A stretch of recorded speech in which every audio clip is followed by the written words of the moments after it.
I'd like to invite our next panelists up in the round here, please, for this session on crossover technologies. From ExxonMobil Qatar, Dr. Jennifer Dupont, if you'd like to come and take your seat. Mr. Youssif Saleh from Shell, Qatar Research and Technology Center. Dr. Hassan Al-Derham, VP for Research at Qatar University, and Dr. Adnan Abu-Dayya, Executive Director for the Qatar Mobility Innovations Center. Thank you very much. And Sean Evers from Gulf Intelligence will be moderating the session. Over to you, Sean. Thank you. I'd like to start our final session of the morning with a short video which will set a scene setter, if you like, for our discussion. So please, if you would turn your eyes to the screens and play the video. Who among us hasn't been guilty of assault on a ketchup bottle? But has technology finally caught up with ketchup? Look at that thing slide! Amazing! Oh my God! Our long national nightmare is over. Mechanical engineering students at MIT have come up with a super slippery coating that makes anything from ketchup to mayonnaise practically leap out of a bottle coated with the stuff. They call it Liquid Glide. It works on everything we've tried so far. Yeah, so glass, plastic, different types of plastic, metal. Even Tony Soprano would be beholden to these students. Look how annoyed Tony gets at the dreaded ketchup clog. And if Carlos starts talking homicide. Sure, there are techniques ranging from the Goodfellas bottle roll to the Heinz 57 trick. Tilt the bottle at a 45-degree angle And gently slap it on the sweet spot where the 57 is imprinted near the neck. But Liquid Glide could make all those tactics obsolete. The idea is to apply the coating during bottle manufacture. Student Dave Smith says it's totally non-toxic. This is stuff that people already eat in some foods. It's perfectly safe. They've already applied for a bunch of patents. What are the secret ingredients? Well, Well, they wouldn't be secret if they liquid glided out of their mouths. Dr. Kripa Varanasi and his students are already talking to bottlers and food companies. They asked the folks at Heinz if they were in contact with the Liquid Glide inventors. All they would say was, "We love the idea of making it easier to pour out Heinz ketchup." Despite rave reviews, That's amazing! there are traditionalists. I don't feel the ketchup would have the same satisfaction to it if it just poured out that quickly. Yeah, well, guess what the young inventors at MIT are anticipating? I mean, do you think this is going to turn you guys into, like, millionaires? I think so. They already have a slogan, Liquid Glide, let it slide. No more banging with shoes or mallets or sucking up ketchup. For traditional bottles, Liquid Glide could mean their last gasp. Gimo, CNN, New York. Okay, that technology developed by MIT students is now being deployed in the energy industry for fracking and is under study for being deployed in pipeline technology. Anywhere where a material has to move across a surface, like the inside of a ketchup bottle, but in this case, in fracking, there's obviously a lot of fluids that go down the well bore, and it can be assisted. So the point is, this technology developed at MIT for ketchup is now being deployed in the energy industry, or at least under study and under research for deployment in the energy industry. And that is crossover technology. Now, in order for that to be created, and for that, there's a whole ecosystem that stands behind that MIT breakthrough. And Jennifer, I'd like to start with you in the context of your thoughts on the creation of that ecosystem and what in ExxonMobil you're doing things to enhance the Silicon Valley, if you like, bringing a new, more innovative approach your thoughts on the ingredients, no pun intended, of an ecosystem that we could benefit from pursuing here. Sure. Thank you very much for having me here and having me on this panel. I'll talk first a little bit about ExxonMobil Research Qatar. We're located at Qatar Science and Technology Park, which when you're speaking of an ecosystem of innovation for research, I mean, that's really where it is here in Qatar. So we're co-located with a number of other IOCs as well as other research centers, and it really fosters that collaborative nature that inspires this type of innovation. And I recently also just visited our new Houston campus, the ExxonMobil campus. It's north of Houston now in the Woodlands. And it really is a very different feel from the typical ExxonMobil. Typically, we've been spread out across Houston in a number of different buildings and different silos. So you have production, development, exploration, research in different buildings in different areas around Houston. And what's now happened is they've brought all of us together on a central campus in the Woodlands. So about 10,000 people will be co-located there. Which is very much like a Silicon Valley model. Very Google Silicon campus, Apple campus. Exactly, and it's an open workspace plan, so it's really fostering collaboration. It's making a lot of our typical engineers who don't want to work together and who would prefer to sit in their offices be in these open work environments. You have to walk between different floors to get your coffee. So if you want coffee, you have to interact with people. And this kind of interaction and bringing together of people from the different affiliates as well as the companies is really inspiring that type of collaborative action at Exxon. Fantastic. Dr. Derham, it's a slightly more serious note in the sense of learning from Silicon Valley, learning from NASA, learning from other industries, not only the technologies that they may have, but the kind of ecosystems that they've created in order to drive innovation. What are your thoughts that we can learn from them? I think, yes, again, thank you for giving me this chance and opportunity, and good afternoon, everyone.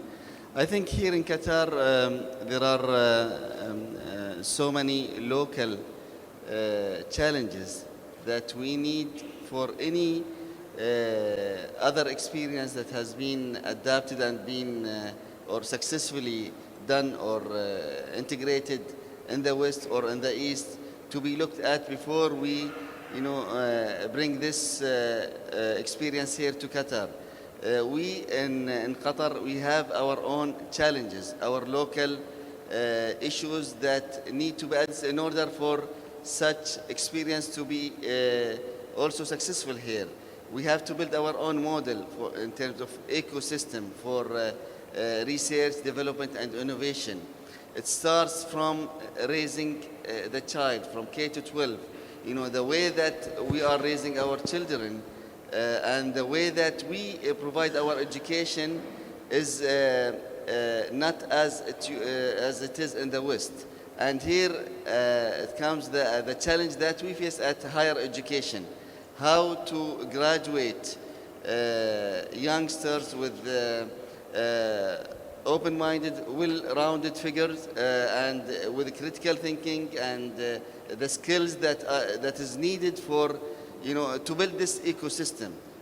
It's not a matter of only forming a funding agency and a science park and research institutes or putting support for higher education, for giving the mandate for research. No, it is much wider than that. In order to have an entrepreneurial, concept and mind set up for the child from the beginning. It comes from the beginning.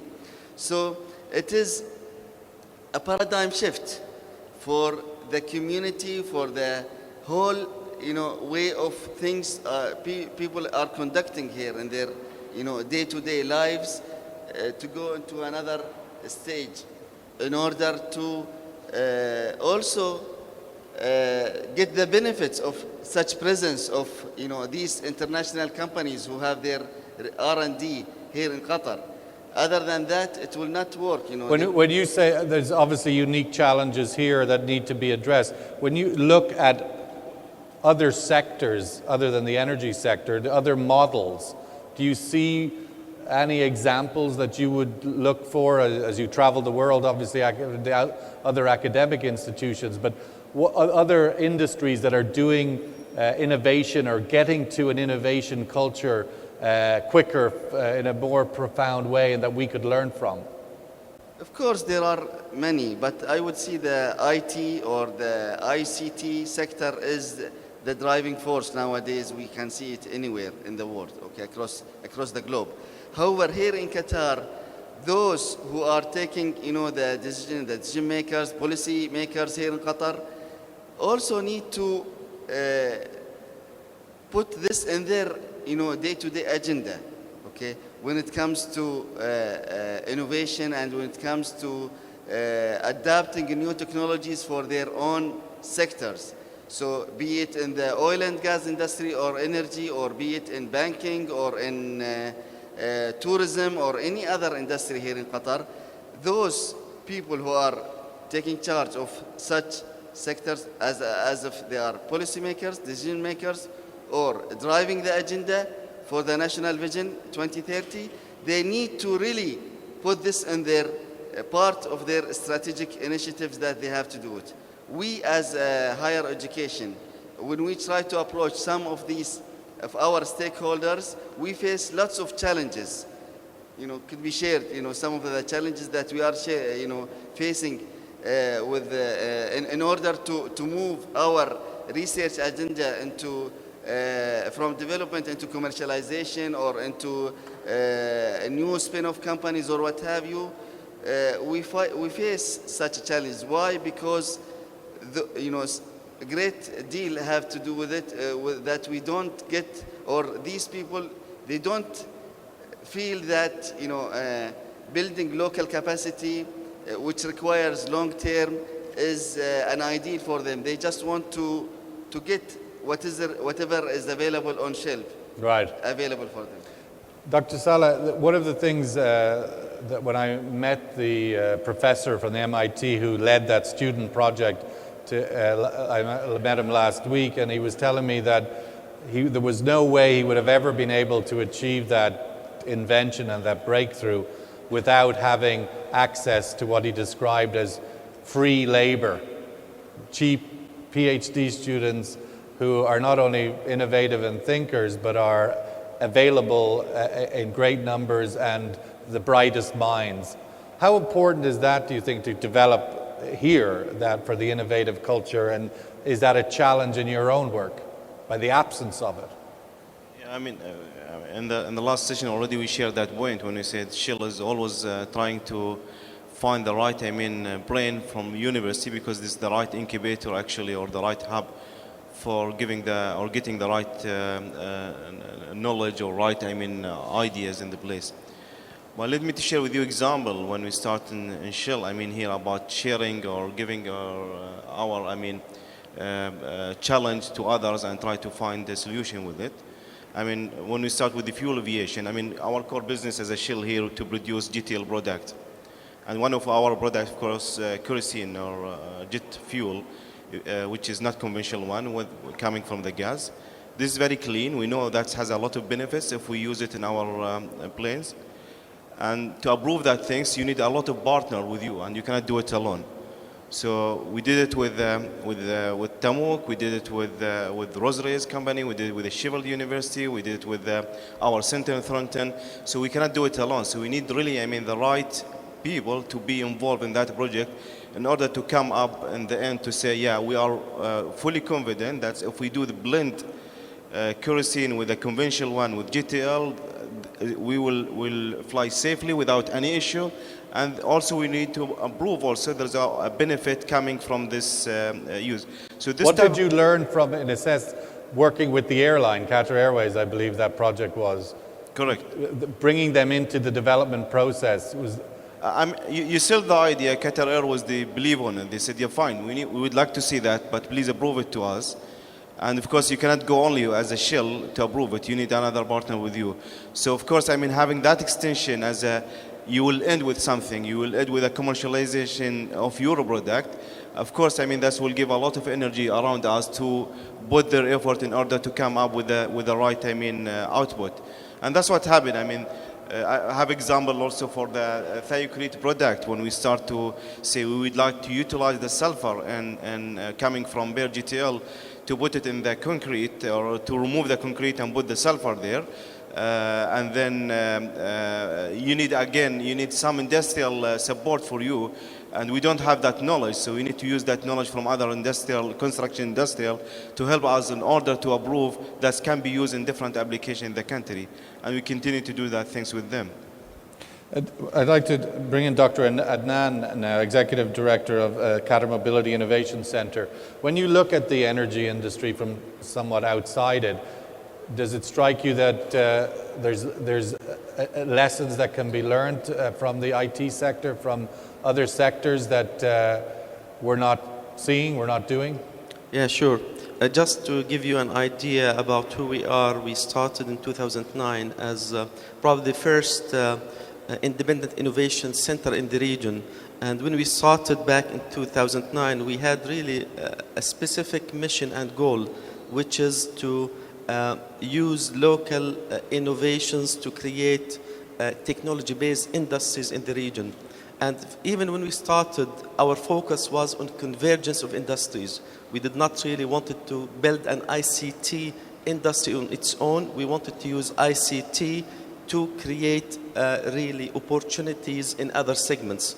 Frankly speaking, when we started, we looked into a number of market segments, including oil and gas, and we found it very challenging for many reasons. And then we settled on working on areas which gave us probably more freedom to innovate and take our innovations to the market in the areas of intelligent mobility, whether it's in transportation, logistics, road safety, and this and that. Nonetheless, I believe the world is going through major convergence, and this has been going on for many years, but this has accelerated, I would say, for the last 2 to 4 years. And the convergence that's going on in these industries is really underpinned by a number of technological advancements that is going to impact all industries. One of these things, Internet of Things, which means how can you collect data, translate it into analytics, intelligence, actions that can optimize your operations. So some of these mega technological... Does that break down the verticals between industries and make it a horizontal, if you like? Yeah, some of these trends are, frankly speaking, horizontal, but the way they are implemented in vertical industries need to be a little bit different. But the framework for these mega shifts in terms of business or technological innovations are the same, but how it's applied to oil and gas is different than it's applied to, for example, transportation, to healthcare. But there are certain trends which are going to be adopted across all industries and going to have significant impact on those industries. But each industry has its own challenges, has its own maturity, it has its own risk level, it has its own kind of framework of innovation, delivery, adoption. And the oil and gas industry is one of the biggest users of technology over the years, and which contributed to somehow oversupply of energy, or improving the production, recovery, this and that. But at the same time, it needs to use technology even more in order to benefit from the opportunities that exist. When you said your work, you were crossing over into multiple sectors. What is the value, do you think, in that convergence of cross-sector cooperation? Technology know-how to a certain extent is common, okay? For example, when I talk about the Internet of Things, collecting data from sensors, managing data coming from multiple streams of machines, operation, the framework is the same. It's just how it's implemented. It needs to be optimized according to each industry. So there's a ton of knowledge that has been accumulated in a number of industries this can be utilized in other industries, and there's more convergence happening across all industries. So it's not a matter of really luxury or a choice. It's just about of day-to-day operation. So you cannot be in oil and gas and not in technology. You cannot be in healthcare, not in ICT.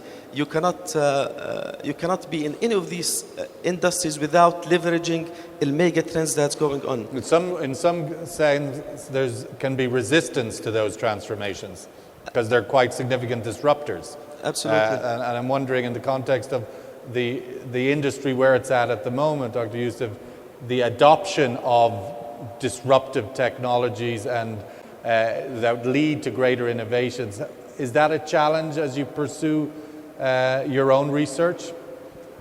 Actually, I mean, in our research also, we can see we have to use, I mean, for instance, I mean, if we have no knowledge of, or we need the right knowledge of water treatment, for instance, so we need to get the right, I mean, the right sector in order to support. And we just recently, we installed anaerobic reactor in our place. It's not Shell technology, it's something, it's a technology from outside from the whole hub of Shell. But we utilize it in the way we can really, I mean, use it for our source or for our water, which has different, I mean, elements than others. So that's the way we'd like to do always with the challenge we have. So we are open in that one, even with